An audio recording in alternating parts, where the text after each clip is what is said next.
हर हर महादेव, राधे राधे भक्तों भक्तों। सावन के इस पवित्र महीने में अगर आपने भी कभी शिवलिंग पर बेलपत्र चढ़ाया है तो आज की यह बात आपके लिए बेहद महत्वपूर्ण है, क्योंकि जिस बेलपत्र को हम अक्सर पूजा के बाद साधारण समझकर हटा देते हैं, क्या आप जानते हैं कि शास्त्रों में उसे भगवान शिव को अर्पित करने के बाद प्रसाद स्वरूप विशेष महत्व दिया गया है। लेकिन ठहरिए, यहीं पर सबसे बड़ी बात छिपी हुई है। क्या शिवलिंग पर चढ़ा हुआ बेलपत्र वास्तव में खाया जा सकता है? अगर हाँ, तो किस प्रकार और किन सावधानियों के साथ, और क्या इसे खाने से सच में कोई धार्मिक या स्वास्थ्य संबंधी लाभ मिलता है भक्तों? आज की वीडियो में हम बेलपत्र से जुड़ी ऐसी बातें जानेंगे जिन्हें लेकर लोगों के मन में वर्षों से कई तरह की मान्यताएं और भ्रम है। कहा जाता है कि बेलपत्र भगवान शिव को अत्यंत प्रिय है। समुद्र मंथन के समय जब भयंकर विष निकला और महादेव ने संसार की रक्षा के लिए उस विष को अपने कंठ में धारण किया, तब उनके शरीर में उत्पन्न उष्णता को शांत करने के लिए बेलपत्र और जल अर्पित करने की परंपरा का उल्लेख मिलता है। इसी कारण सावन में बेलपत्र चढ़ाने की परंपरा को विशेष महत्व दिया जाता है। लेकिन भक्तों, बेलपत्र चढ़ाना भी अपने आप में एक विधि है। 3 पत्तियों वाला बेलपत्र क्यों चढ़ाया जाता है? बेलपत्र किस तरफ से शिवलिंग पर रखना चाहिए? कटे फटे या खंडित बेलपत्र क्यों नहीं चढ़ाने चाहिए? क्या पहले से चढ़ाया हुआ बेलपत्र दोबारा इस्तेमाल किया जा सकता है? और बेलपत्र को सुखाकर रखने या उसका चूर्ण अर्पित करने को लेकर शास्त्रों में क्या मान्यता है? इन सभी सवालों के जवाब आज की वीडियो में आपको एक एक करके मिलेंगे। और भक्तों, एक बात विशेष रूप से ध्यान रखिए, धार्मिक मान्यताओं और स्वास्थ्य संबंधी दावों को आपस में मिलाकर नहीं देखना चाहिए। शिवलिंग पर अर्पित किसी भी वस्तु का सेवन करने से पहले उसकी स्वच्छता, शुद्धता और सुरक्षित होने का ध्यान रखना बहुत जरूरी है। केवल पूजा में चढ़ाया गया होने के कारण किसी चीज को खाना अपने आप सुरक्षित नहीं हो जाता।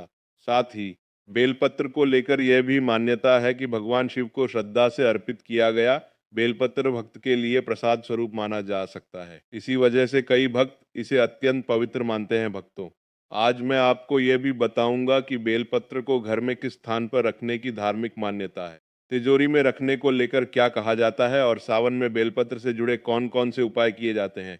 क्योंकि कई बार पूजा में हम छोटी सी गलती कर बैठते हैं और हमें उसका पता तक नहीं चलता, इसलिए वीडियो को बीच में छोड़कर मत जाइएगा, क्योंकि आगे मैं बेलपत्र से जुड़ी वह जरूरी बात बताने वाला हूँ, जिसे जानने के बाद आप अगली बार शिवलिंग पर बेलपत्र चढ़ाते समय पहले से कहीं ज़्यादा सावधानी रखेंगे। हर हर महादेव। आइए जानते हैं बेलपत्र संबंधित कुछ ऐसी विशेष जानकारी। तो जो बेलपत्र है कुछ समय में नहीं तोड़ना चाहिए। कुछ ऐसी विशेष स्थिति जिसमें बेलपत्र नहीं तोड़ना चाहिए। तो हमारे धर्मशास्त्र कहते हैं बेलपत्र को हमेशा चतुर्थी, अष्टमी, नवमी, दशमी, अमावस्या और पूर्णिमा और जो संक्रांति है, इस तिथि में बेलपत्र को कभी भी नहीं तोड़ना चाहिए। और यह भी कहा जाता है सोमवार के दिन बेलपत्र को कभी भी नहीं तोड़ना चाहिए। ऐसे में जब सावन का पहला सोमवार पड़े तो यह बात जरूर गांठ बांध लेने की सोमवार आने से बेलपत्र घर में जरूर लाकर रखें। इसमें शिव जी का खासकर सोमवार के दिन वास माना जाता है, क्योंकि बेलपत्र के संपूर्ण हिस्से में भगवान शंकर जी का वास माना जाता है। इसके मूल में अर्थात इसकी जड़ में ब्रह्मा का वास होता है और इसके मध्य भाग में भगवान विष्णु जी का वास माना जाता है। और जितनी भी इनकी बेलपत्र की पत्तियां हैं, इसमें महाशक्ति का वास माना जाता है। इसलिए ध्यान देना कि कभी भी सोमवार के दिन बेलपत्र नहीं तोड़ना चाहिए, चाहे सोमवार के व्रत हो या सावन सोमवार हो। बेलपत्र आप पहले से तोड़कर रख ले दोस्तों। इसके अलावा प्रतिदिन दोपहर के बाद भी बेलपत्र नहीं तोड़ना चाहिए, ऐसा हमारे धर्म शास्त्रों में लिखा है। और अगर आप तोड़ते हैं तो इससे पाप लगता है। बेलपत्र की उत्पत्ति कैसे हुई, आइए जानते हैं। तो इस कंठ पुराण के अनुसार एक बार माता पार्वती के पसीने की कुछ बूंद मढ़ोरा अंचल पर्वत पर जा गिरी, जिससे वहां एक पौधा उगा जो बाद में बेलपत्र के नाम से जाना जाने लगा और बेलपत्र के रूप में यह पूजनीय हो गया। तो आइए इस वीडियो में जानते हैं दर्शकों, बेलपत्र खाने के फायदे। बहुत ही सुंदर वीडियो है, बहुत ही उपयोगी जानकारी है। देखिए, आप जब बेलपत्र को भगवान शंकर जी के शिवलिंग पर चढ़ाते हैं तो वो बेलपत्र एक बेलपत्र नहीं रह जाता, बल्कि वो भगवान शंकर जी का प्रसाद बन जाता है, जो कि आपकी बीमारी को दूर करने में, आपकी पीड़ा को, जीवन में चल रही समस्याओं को दूर करने में वो समर्थ बन जाता है और भगवान का प्रसाद बन जाता है। वो आपके लिए अमृत जैसा बन जाता है। तो शिवलिंग पर नित्य आप बेलपत्र चढ़ाते हैं तो शिवलिंग पर चढ़ा हुआ बेलपत्र खाने से क्या फायदा मिलता है, आइए जानते हैं। तो शिवलिंग पर चढ़ा हुआ बेलपत्र खाने से शरीर के सभी प्रकार के रोग दूर हो जाते हैं। शरीर के जितने भी रोग होते हैं, ये अगर आप बेलपत्र नित्य खाते हैं तो आप रोगों से बचते रहते हैं। वात दोष, पितृदोष, कफ दोष, ये तीनों प्रकार के दोष कहे गए हैं। इन दोषों से संपूर्ण रूप से उत्पन्न रोगों में आप इनका नित्य सेवन करते हैं। केवल बेलपत्र की एक ही पत्ती बस खा लेते हैं सुबह शाम, तो कई प्रकार की बीमारियों से आप बचे रहेंगे। शरीर से पाप मिट जाता है, क्योंकि शिवलिंग पर चढ़ा हुआ होने के कारण यह सिद्ध हो जाता है। तो जो लोग गौ हत्या जैसे पाप से भी परेशान है, जिन लोगों से गौ हत्या जैसे पाप हो गया है, भयंकर से भयंकर अनजाने में पाप हो गया हो, और वे चाहते हैं कि वह पाप का प्रायश्चित कर सके, तो नित्य कम से कम, ज़्यादा नहीं तो 2 माह तक आपको बेलपत्र का सेवन जरूर करना चाहिए। इससे शरीर का पाप मिटता है। इसके बाद भगवान भोलेनाथ का ये प्रसाद हो जाता है, इसीलिए ये तमस गुण को समाप्त करता है। बहुत से लोगों के शरीर में तमस गुण आ जाते हैं, या फिर बहुत से लोग मदिरा वगैरह का सेवन कर रहे होते हैं, या फिर मटन, मांस, चिकन आदि कई प्रकार की जो कहे गए हैं नकारात्मक चीज़ों का सेवन कर रहे होते हैं, तामसी चीज़ों का सेवन कर रहे होते हैं, तो यह शरीर अशुद्ध होता है। तो आप अपने अशुद्ध शरीर को पुनः स्वस्थ बनाने के लिए, उन्हें शुद्ध करने के लिए भोलेनाथ का प्रसाद होता है। आप ये खाना शुरू कर दीजिए। नित्य 5 बेलपत्र खाइए, 3 सुबह खाइए, 2 शाम में खाइए, तो यह आपके शरीर से तमस गुण को समाप्त करता है। इसके बाद यह भी कहा जाता है, बेलपत्र खाने से भाग्य बलवान होता है। कैसा भी आपका दुर्भाग्य हो, जिस समय से बेलपत्र खाना शुरू कर देते हैं, आपका फिर दुर्भाग्य सौभाग्य में बदल जाता है। आपकी किस्मत, आपकी तकदीर फिर आपके अनुरूप ही चलती है। इसके बाद आयुर्वेद में कहा जाता है कि बेलपत्र खाने से रक्त साफ होता है। अगर रक्त संबंधित कोई बीमारी है, तो नित्य 5 बेलपत्र खाइए। 5 बेलपत्र आप एक साथ में शुरू में नहीं खा पाते हैं, तो धीरे धीरे आप इनका जो है सेवन बढ़ा सकते हैं। दोस्तों, प्रथम दिन 1 बेलपत्र खाइए, दूसरे दिन 2 बेलपत्र खाइए, तीसरे दिन 3 बेलपत्र खाइए। इस प्रकार से आपको बेलपत्र की जो संख्या है उसे आपको बढ़ाना है। एक दिन में 5 बेलपत्र अगर आप नहीं खा पाते हैं तो नहीं खाना है, धीरे धीरे आपको बढ़ाना है। तो इससे रक्त साफ होता है, रक्त में शुद्धता आती है, और बिल्कुल ही आपके शरीर को फिल्टर करने का काम करता है। आपके संपूर्ण शरीर में रोग हो, पितृदोष हो, किसी भी प्रकार का दोष हो, रक्त में संबंधित परेशानी हो, तो ये बिल्कुल ही सभी प्रकार की समस्याओं को दूर कर देता है। इसके बाद बेलपत्र इतने खाने से केवल 1 ही महीने तक बेलपत्र नित्य भगवान शंकर जी की शिवलिंग पर चढ़ा हुआ खाते हैं, तो इससे इच्छा की पूर्ति होती है। कोई भी आपकी इच्छा हो, वो इच्छा पूर्ण हो जाती है। माँ भक्ति में लगती है, माँ हमेशा शांत रहती है। जैसा भगवान शंकर जी का आप चाहते हैं कि माँ आपकी भक्ति में लगे, माँ हमेशा शांत रहे, तो शिवलिंग पर चढ़ा बेलपत्र खाने से माँ भक्ति में लगती है।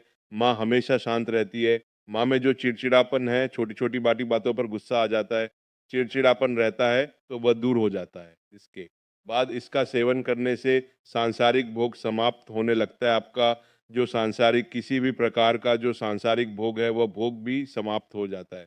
माँ में भोग की कामना नहीं रहती। दोस्तों, जो बात नहीं बताई जाती, वह बात भी मैं आप लोगों को भी बता रहा हूँ। इस वीडियो में ऐसा भी माना जाता है। पिछले वाले वीडियो में भी बताया हूँ कि शिवलिंग पर चढ़ा बेलपत्र खाने से व्यक्ति को 6 महीने तक, लगातार 6 महीने तक शिवलिंग पर चढ़ा हुआ बेलपत्र खाने से भूत भविष्य वर्तमान देखने की सिद्धि प्राप्त हो जाती है, देखने की सिद्धि आ जाती है। स्वामी, आप मानो या ना मानो, लेकिन शिवलिंग पर चढ़ा बेलपत्र हमारे एक मित्र ने, हमारे एक संत महात्मा से हमने बातचीत की, ये हमारे मित्र ने भी खाए थे। बिल्कुल ही भूत भविष्य वर्तमान देखने की सिद्धियां आ जाती हैं। लेकिन आप अपना देख सकते हैं, लेकिन इसका प्रयोग किसी का हित करने के लिए नहीं करना होता है, दूसरे का भी आप देख सकते हैं। मैं इसकी कभी विधि बताऊंगा। दोस्तों, इसके बाद बड़ी से बड़ी आप साधना कर सकते हैं। शिवलिंग पर चढ़ा बेलपत्र खाते हैं, तो बड़ी से बड़ी साधना आपके लिए छोटी हो जाती है। बिल्कुल ही साधना करते हैं, उसमें दोष आते हैं, वो दोष नहीं लगते हैं। मंत्र जल्दी सिद्ध होता है। शिवलिंग पर चढ़ा बेलपत्र नित्य खाते हैं, तो जो भी मंत्र भगवान शंकर ने इस कलयुग में कहे हैं, वह मंत्र भी सिद्ध हो जाते हैं। यदि आपका बच्चा बात नहीं मानता, पढ़ाई में मन नहीं लगता, माता पिता को मारता है, झगड़ता है, जिद करता है, रात में रोता है, चिल्लाता है, नजर बार बार लगती है, मन उसका शांत नहीं रहता, तो लगातार 4 सोमवार तक शिवलिंग पर चढ़ा बेलपत्र उसके मस्तक पर रखे। बच्चे का विकास बहुत अच्छा होता है, और भगवान शिव की कृपा से ऐसे बालक माता पिता की किसी भी बात से उलझन नहीं करते। ऐसा बालक भगवान शिव की तरह ही भोला हो जाता है, शांत हो जाता है। लेकिन शिवलिंग से बेलपत्र उठाने से पहले भगवान शिव से आशीर्वाद अवश्य ले, और अपने बच्चे का नाम भी अवश्य ले। दोस्तों, 21 दिनों तक कोई भी व्यक्ति अगर बेलपत्र खाए तो व्यक्ति का दुर्भाग्य दूर होकर के सौभाग्य में बदल जाता है। यहाँ तक कि अगर आपको नौ ग्रह की पीड़ा है, आप में से अधिकतर ऐसे लोग हैं जो कि शनि है, राहु केतु है, इस प्रकार के जो नीचे ग्रह कहे गए हैं, उनसे हमेशा पीड़ित रहते हैं। तो आप नवग्रह की पीड़ा से परेशान हैं, कोई मार्ग नहीं सूझ रहा है, काफ़ी जगह पैसा खर्च करते हैं, आप उपाय भी कर पाते हैं, फिर भी नवग्रह की पीड़ा शांत नहीं हो रही, तो केवल शिवलिंग पर चढ़ा बेलपत्र नित्य आपको 5 खाना शुरू कर देना है। ज़्यादा मत खाइए, आपको ज़्यादा दिनों तक नहीं खाना है। केवल आप 1 महीने तक का करके देखिए। आप जिस समय खाएँगे, उस समय से आपके 9 ग्रह की पीड़ा दूर होना शुरू हो जाएगी। दोस्तों, इसके बाद यह देवी की पीड़ा को दूर करता है। कोई देवी-देवता की कुपित दृष्टि लगी हो, ग्रह लगा हो आपके जीवन में जो कि परेशानी डाल रहा हो। कभी-कभी हमारे घर के देवी-देवता ही हमारा नुकसान करते हैं, जिसे हम कुल के देवी-देवता बोल सकते हैं। तो कोई देवी-देवता की पीड़ा आपको सता रही हो, वो देवी की पीड़ा दूर होती है। देवी की पीड़ा में बहुत सारी समस्याएँ आ जाती हैं, जैसे कि स्वर है, कई प्रकार के रोग आ जाते हैं तो देवी पीड़ा भी दूर होती है, सारे कष्ट भी मिटते हैं। आपके शरीर में किसी भी प्रकार का कष्ट हो, वो कष्ट मिटता है। दोस्तों, अंतिम बताना चाहूँगा, अगर शिवलिंग पर चढ़ा बेलपत्र समर्थ अनुसार खाइए। ऐसा नहीं कि मैं 5 बोल रहा हूँ तो 5 ही खाइए, आपसे जितना बनता है आप उतना ही खाना शुरू कर दीजिए।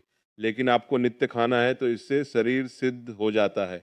आपका जो शरीर बिल्कुल ही सिद्ध हो जाता है और आपको अनेक प्रकार की सिद्धियों की प्राप्ति होती है। आपके शरीर में पुण्य इतना बढ़ जाता है कि आप जो शब्द बोलते हैं वह शब्द असर करने लगते हैं। शरीर में वाक सिद्धियाँ आ जाती हैं। तो आपने देखा शिवलिंग पर चढ़े बेलपत्र खाने के इतने चमत्कारिक फायदे हैं और यह भी कहा जाता है हमारे आयुर्वेद में, अगर पेट से जुड़ी कोई समस्या है तो अगर शिवलिंग पर चढ़ा बेलपत्र नित्य खाते हैं, रोजाना सेवन करते हैं तो पेट से जुड़ी गंभीर समस्याएं भी दूर हो जाती हैं। और ये हमारे डाइजेशन सिस्टम को, साथ ही जैसे कब्ज है, पेट में गैस बनती है, दर्द की समस्या बनी रहती है, तो शिवलिंग पर चढ़ा बेलपत्र खाना शुरू कर दे। धीरे धीरे आपको आराम मिलेगा, लेकिन 100% आराम ही मिलेगा और आपको इसे 2 से 4 दिनों तक नहीं खाना है, लंबे समय तक, लंबे टाइम तक खाना है। आप खुद देखना, आपके जीवन में जो परेशानी है, बीमारी है, तकलीफ है, वो सारे कष्ट दूर हो जाते हैं। दोस्तों, सावन के महीने में कौन कौन चाहता है भक्तों, आज आपने जाना कि बेलपत्र केवल भगवान शिव को तो चढ़ाने वाली एक पत्ती नहीं, बल्कि हमारी आस्था और भक्ति से जुड़ा हुआ अत्यंत पवित्र पत्र है। लेकिन सबसे जरूरी बात हमेशा याद रखिए, भगवान शिव को महंगे चढ़ावे से ज़्यादा सच्ची श्रद्धा प्रिय है। इसलिए जब भी सावन में शिवलिंग पर बेलपत्र चढ़ाएं, उसे पूरी श्रद्धा, स्वच्छता और सही विधि के साथ अर्पित करें। और भक्तों, अगर आपके घर में भी बेलपत्र चढ़ाने की परंपरा है, तो इस वीडियो को अपने परिवार और उन शिव भक्तों तक जरूर पहुंचाइए जिन्हें बेलपत्र से जुड़ी इन बातों की जानकारी नहीं है। अगर आप भगवान भोलेनाथ के सच्चे भक्त हैं, तो कमेंट में दिल से एक बार लिखिए हर हर महादेव, और याद रखिए भक्तों, जिसके सिर पर महादेव का हाथ हो, उसके जीवन में डर कैसा जिसके साथ भोलेनाथ हो, उसके जीवन में हार कैसी भोलेनाथ आपकी हर मनोकामना पूर्ण करें, आपके घर में सुख शांति और समृद्धि बनाए रखें। हर हर महादेव।